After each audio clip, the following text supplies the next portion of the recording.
আসসালামু আলাইকুম সবাইকে। আমরা কিছুক্ষণ আগে ওই খেতে ছিলাম, এখন আমরা এই খেতে আইছি, সেটা হলো সুজন ভাই খেত। এই ক্ষেতটা মিনিমাম 2 মাস আগে ছাড়া হয়েছে।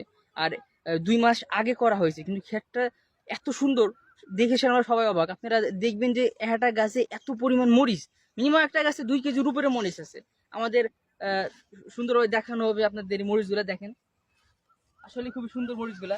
আর মরিচগুলা খুবই যত্ন করা হয়েছে। একটা গাছে মিনিমাম 2 কেজির উপরে মরিচ আছে।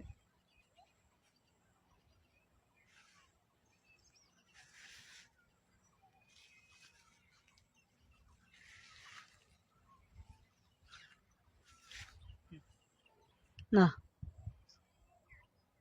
তো এইখানে আসলে খুবই সুন্দর পরিমাণে মালচিং ইউজ করা হয়েছে।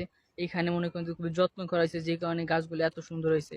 এখানে পর্যাপ্ত পরিমাণে সার, কীটনাশক মারার জন্য ঠিক মতো ওষুধ দেওয়া হয়েছে, জৈব সার দেওয়া হয়েছে, আরো অনেক মনে করেন যে সার টার দেওয়া হয়েছে।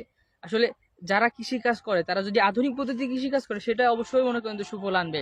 আর আমাদের এখন থেকে আমাদের উচিত প্রত্যেকটা মনে করেন যে ছাত্রছাত্রী অথবা যারাই আছেন ইনভলভ হওয়ার কৃষিতে, কারণ যে আস্তে আস্তে আমরা যখন ইনভলভ হবো কৃষিতে, কৃষিটারে আমরা অনন্য উচ্চতায় নিয়ে যাব।